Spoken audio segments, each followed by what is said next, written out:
we have heard a lot over the years about fasting in various ways, whether people are fasting for religious reasons or they are doing intermittent fasting. Fasting is not new. And we just finished a Lent season of fasting from certain things. And then we're now in the season of Ramadan.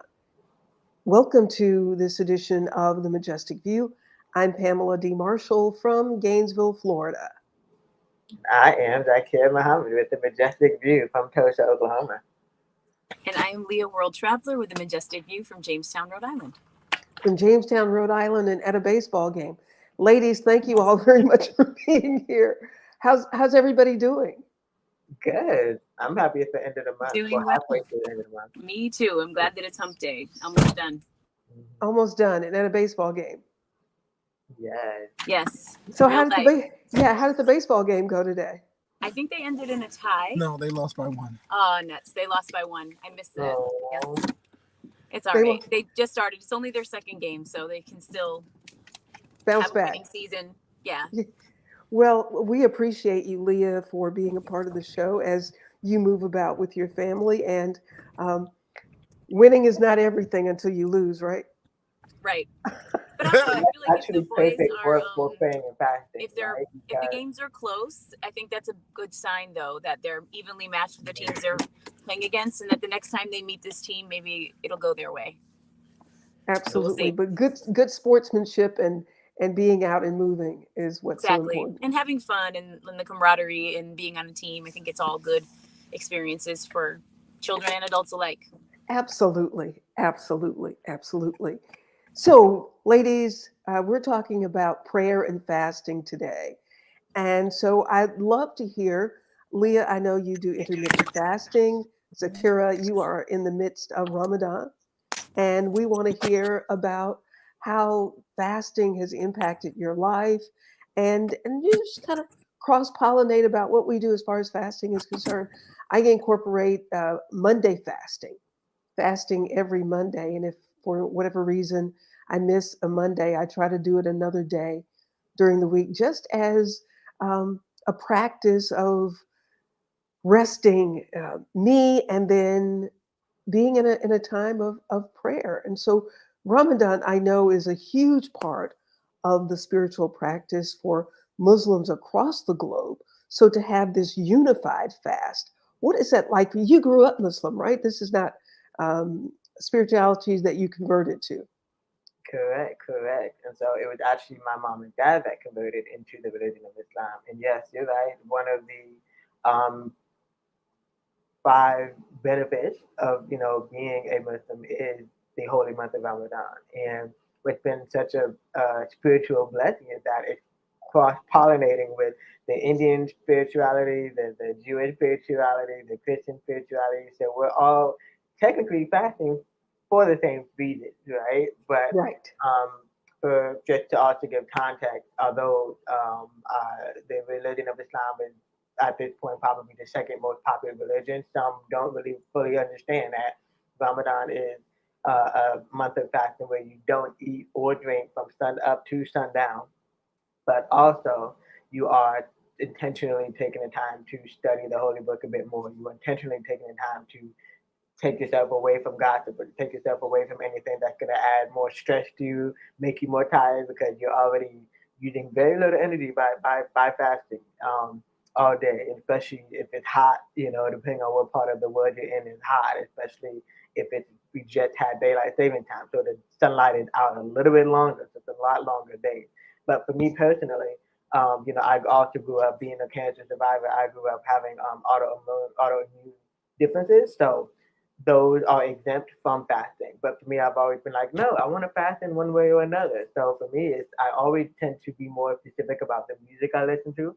Leah knows that there's a specific playlist that I was just listening to because we were starting our last episode of the Majestic View show, and I was like, listening to music. But I'm real intentional about the music I play, the people I interact with, the places I go, and of course, I'm also more in tune to what I watch. So that's how I choose fasting, but that's the generic overview of Islamically, how Muslims do fast during the holy month of Ramadan. And then we end it which is, coming up in a couple of days from this recording of having a big old feast, just like you would for Christmas or Easter. So yeah. And Leah, you do intermittent fasting. How long have you been doing that?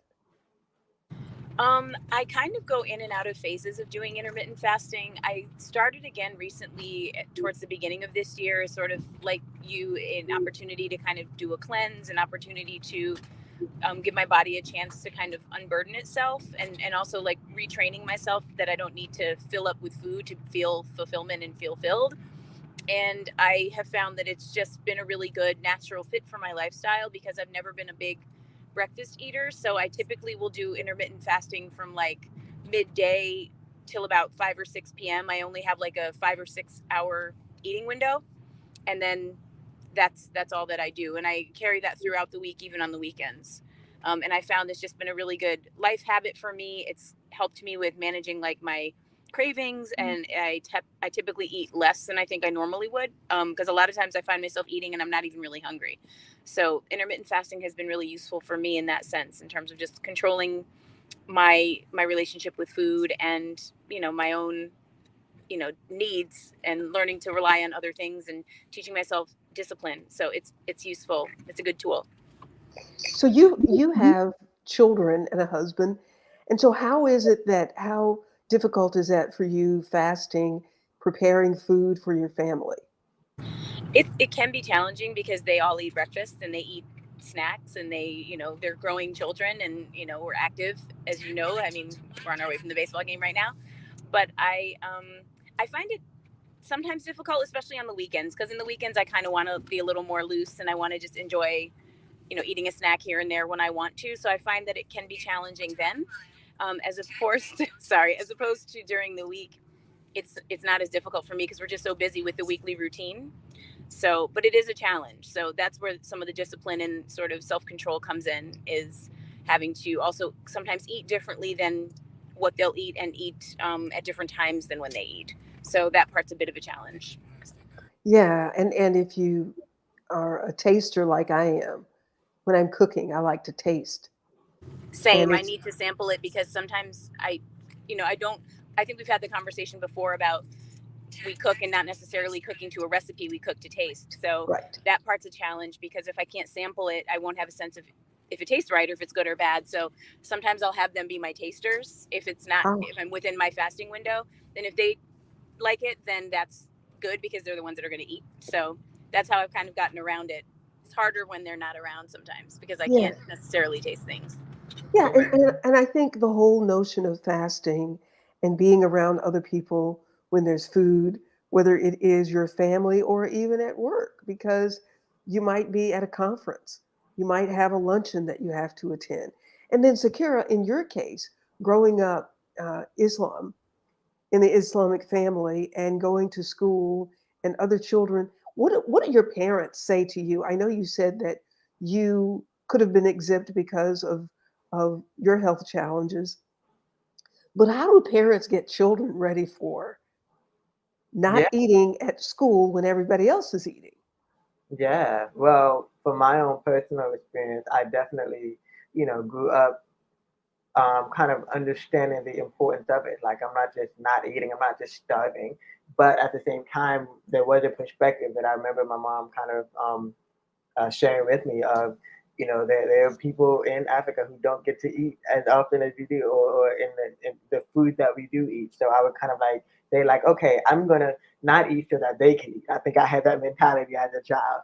But when you really kind of understand why you're not eating from sun up to sundown for 30 days at a time, and then utilizing it as a way for a level of discipline, right? I think similarly to intermittent fasting, you're kind of listening for, oh, well, there's a lot of times that I craved a lot of sugar and salt, and there's a lot of times I'm actually stress eating. So I think I remember that growing up, that at least for my parents, I was told why, and they were always pretty honest with me as a child. So I and then I would not I had to learn also not to beat myself up if I didn't, if I forgot. It happens, right? You just start Yes. to start be like, that face like, oh, I forgot I'm fasting. But then it's also that lesson in not beating yourself up, but also just kind of becoming more friends, closer to yourself too, not just closer to God, but just closer to yourself. Yeah, um, because for me, there have been times when, like when I'm not fasting and I eat something, and then after I eat it, I think, well, what if I had been fasting? I wouldn't have eaten that candy bar or those chips. And so, how do I help train my subconscious to utilize the strength that it takes to fast during other times? And I think that might be a good thing for people to think about. That it's not just the fasting for the 30 days or the 6, 7, 8 hour window, but I am training myself and strengthening my ability to say no to things that I don't need in other times. Do you Yep. all find, and have you been able to move into that more? For me, for sure, because honestly, every time we make it to this is the commonality between anybody in my immediate circle who's a Muslim who's fasting is that by the time we get to day 15, um, we don't even want to eat our breakfast or our dinner as big as we were as often, or we have a certain taste for certain things. So for sure, it definitely shifts the subconscious for sure. Yeah. And I would say for me that I'm human, so sometimes I'll break.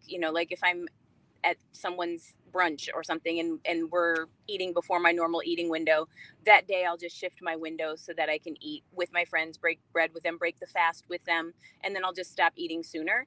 And I also try not to beat myself up when I slip up. But I have found that trying to be consistent with it does help me feel more in control of myself, like I said, because I'm deploying self-discipline both mentally and physically. So it's been, it's I take things day by day when it comes to it, because life can be very unpredictable, especially with kids.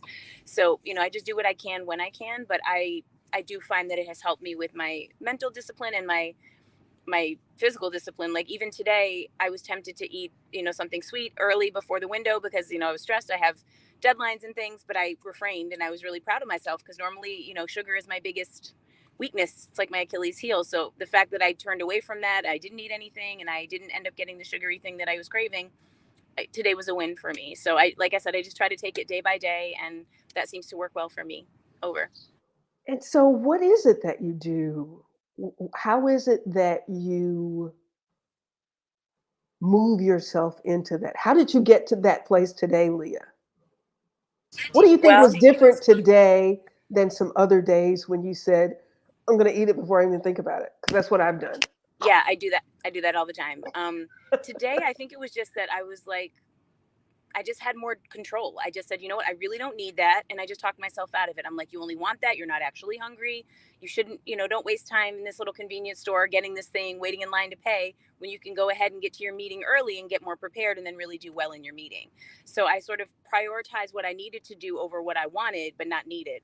And I just had to remind myself that a lot of times when I'm snacking or breaking my fast before it's time or eating outside of my eating window is because I want to do it, not because I need to do it. And I always have to remind myself that there's a distinction between the two. Over. So, Kara, what do you do? Yeah, I think for me it's a matter of I honestly want to mimic everything Leah said because it's the same thing. It literally starts in the subconscious, and then everything else will flow or not flow, and then it's just a matter of not stopping the flow by not beating yourself up about what works and what doesn't work. Yeah, I second Leah.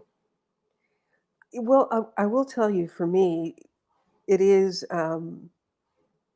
especially during the holidays, or let's just say if my birthday falls on a Monday or anniversary or one of the holidays fall on a Monday, then I will give myself some grace and then just fast on another day. And I think that that is part of this journey, that the creator gives us grace. And sometimes we can be harder on ourselves and then the one who gives us our breath. Because there have been times, let me tell you something, ladies, where like I don't even buy Chips Ahoy anymore. I don't buy them because it'd be like I would have one Chips Ahoy. Okay, so I already had one Chips Ahoy, and then I may as well eat some more. And halfway through the sleeve, like, And then the box is gone, or the whole sleeve is gone, and then it's like, Yeah, you can't just stop at one, right? You end up, it's either all or none. well, I already ate it, so I may as well keep eating. But that's not how we should be. You right. know, you did it, and then step back. And I also like to try to think about what are the benefits for my organs when I'm not eating. I would like for both of you to speak about that because, there is prayer, there's the spirituality aspect. And I think sometimes we think that's external from this vessel.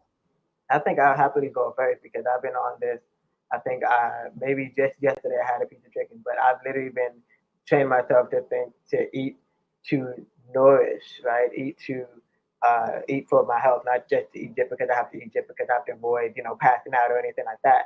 So I've been more on like a kind of pescatarian that diet, more fish than meat. And then also we had a previous episode of the Majestic View show where we kind of briefly talked about our diet. What are we eating? What are we not eating? Why do we choose that? And why is it so important? And Pamela, for sure, you'll definitely be talking about like it's so close to home of like just being able to then choose what you eat because you literally are what you eat. And Yeah. whether it's genetic or not, what you put in your body really does affect everything else. So I've been even more intentional about what I eat too. Yeah, for me, same, almost identical to what Zakira said, but also I've started, I've really learned to listen to my body and learn to listen to myself. My body tells me when it doesn't like something. Um, and when I shouldn't eat it. There's times when I've eaten food and I feel full and I feel settled and I feel nourished. Or there's times when I've eaten something and I've enjoyed it while I've eaten it, but I've suffered for it later on. Not because I was getting ill or anything like that, but I just didn't feel good. I felt kind of nauseous. I would feel kind of sick. I felt over full, overstuffed. And it wasn't necessary. So I've just learned to, sorry, I've learned Yes, to that's not eat good. like that. I eat just to feel full. I don't have to necessarily finish what's on my plate. I stop eating when I feel full. And I've also learned to stop eating with my eyes. So I'm sure you both know what Hmm. I mean by Right. that, Hmm. Booger. Hmm. That Hmm. part. Yeah, this whole notion of 3 meals a day is not something that the body was designed to do. Someone came up with that idea because when we were hunters and gatherers, we would hunt and get something to eat, whatever we could drag back to the cave and feast. And it really was feast or famine. And people survived. Um, and then there's the aspect of thinking that we have to have some sort of food in order for us to be able to do activities. Well, them jokers was hungry and they were able to run and catch stuff, right? So to say that we have to have this protein in order for us to go work out in the gym, well, the body didn't have it back then when they had been in a famine and they still had to run and shoot something or stab it or however they killed it. But also they continued to eat the green stuff. So I think that tells us something too about what we're consuming. That we can get a lot from green stuff as opposed to having to run and stab something and drag it back to the cave. Have you heard of Forks Over Knives? No. It's it's predominantly plant based, whole food plant based brand. So I don't know what was first, but I knew about it because of the digital magazine, which then turned into email list beginning with recipes, and now they have a whole Facebook group. But I love the concept of forks overnight, literally like you're saying. So choosing to stab or not stab your food or shake the table to cut that steak or something, Ah, yeah, so I've been, really fascinated with the brand of forks over knives of just how they can make, the colorful foods actually tasteful too. yeah. Um, I don't know. I think because we watch what is put in front of us as far as media is concerned. And as Leah was saying, consuming with our eyes, we see it, and we think that we want to have it just because we see it, as opposed to really being in touch with what am I eating and how do I feel after I eat it. Because in reality, if you need an Alka-Seltzer after you eat it, don't eat it, because you shouldn't have to take medicine after you eat something. If we just listen to our bodies, and to be quite honest, I probably could have been a person who drank a lot, but I never felt good afterwards. Like, so where is the fun? I'm missing out on something here. So don't do it.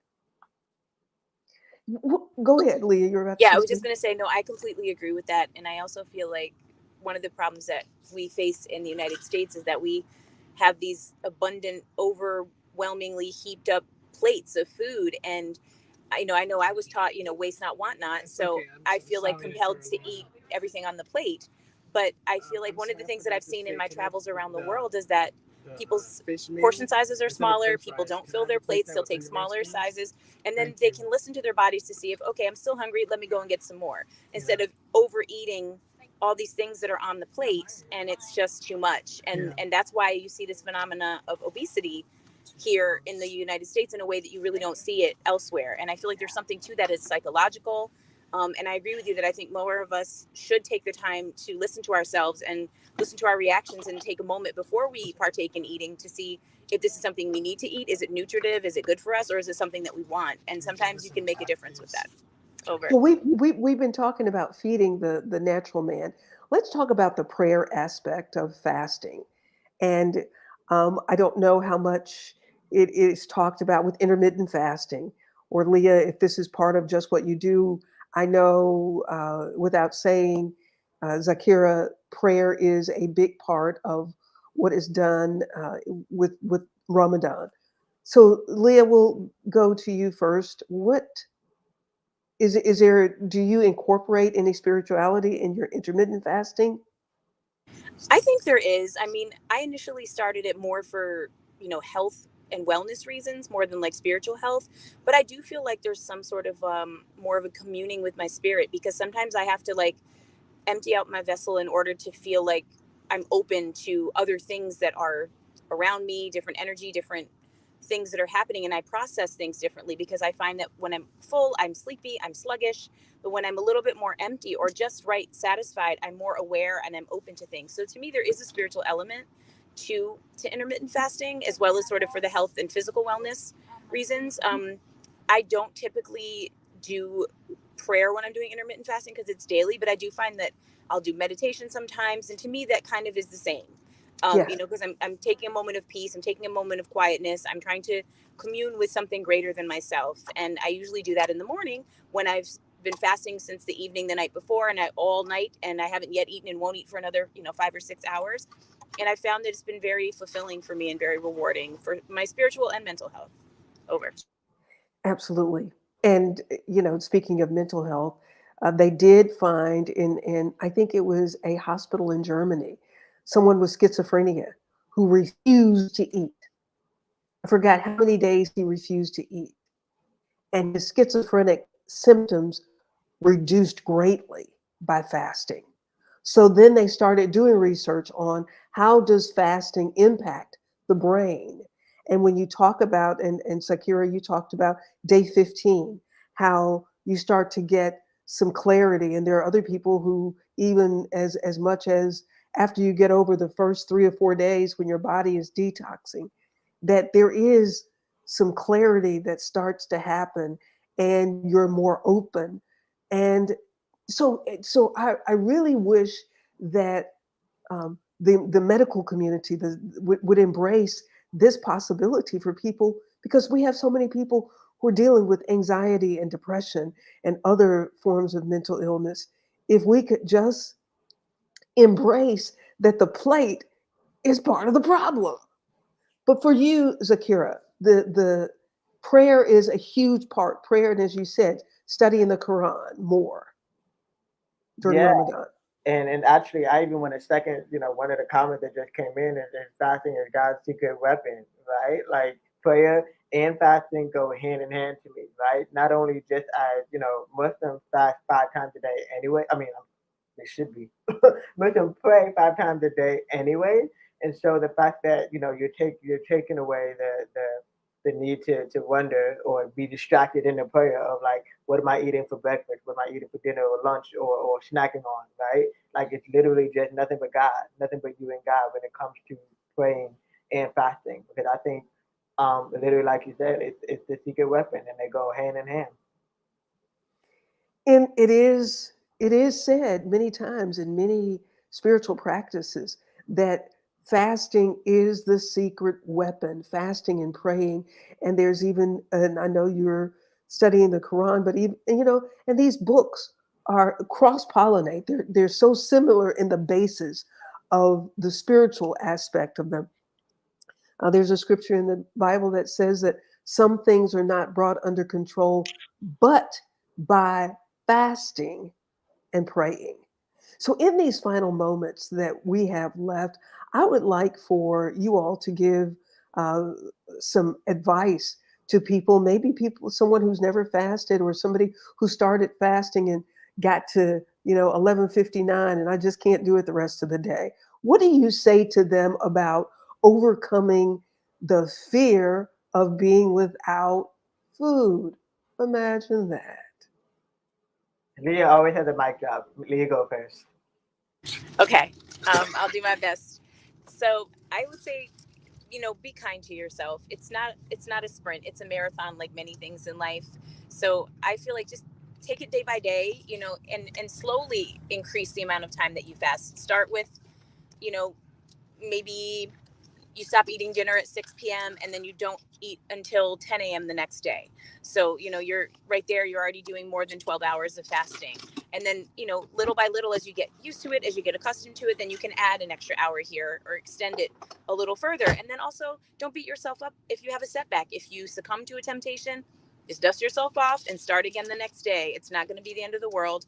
But I think if it's something that you commit to, like anything else, there's going to be stumbling blocks and hurdles. But I think ultimately, if you keep your eyes on the goal of the reasons why you want to fast and the benefits of fasting, even if you trip up along the way, you'll get back on track. And just take it day by day and be kind to yourself. And I think that you'll learn that fasting can be really wonderful for multiple reasons and in multiple ways for your physical and mental health. Yes, and then so I have a short story for when I visited the Gambia in 2014.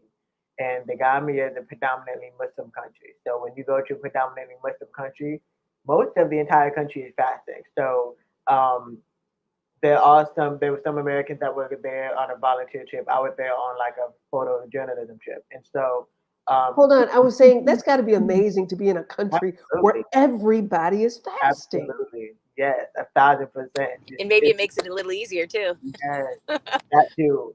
So one of the Americans that was there, and she decided before the holy month of fasting even started that she's gonna partake in the fasting the entire day. So I happened to be there maybe on day 5 or something where she's like, oh, too much of this is that is hot.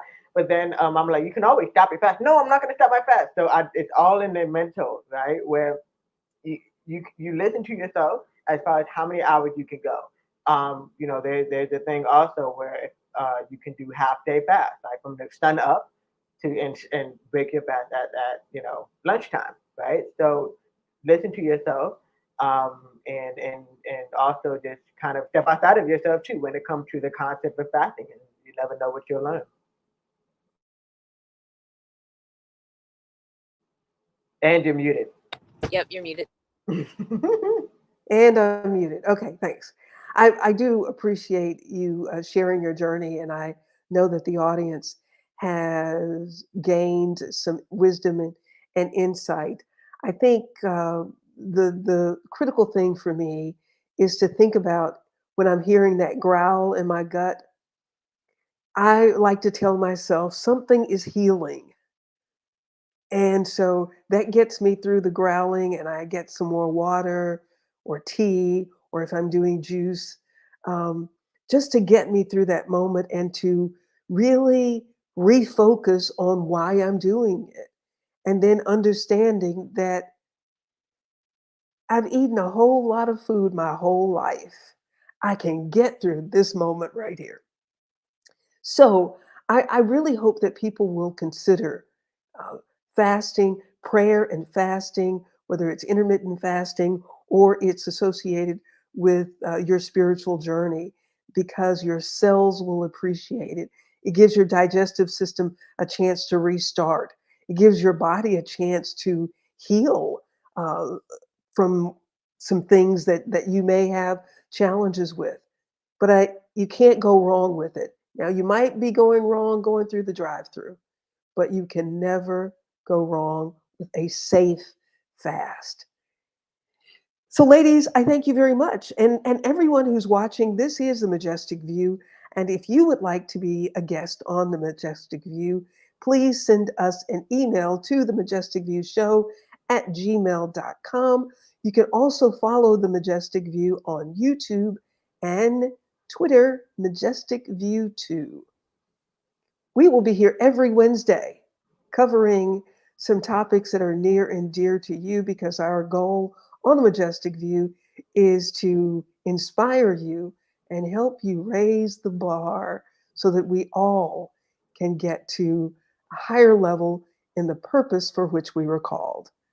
Thank you all. Thank you, Leah. Thank you, Zakira. I'm Zakir with the Majestic View from Thank Tulsa, you. Oklahoma. Go again, Zakira. Yes, I'm Zakir with the Majestic View from Tulsa, Oklahoma. And I don't know if you can hear me because we're on the move again, but this is Leah World Traveler with a Majestic View from Jamestown, Rhode Island. And I'm Pamela D. Marshall with a Majestic View from Gainesville, Florida. Thank you so much for joining us. We'll see you next week. Have a great moment.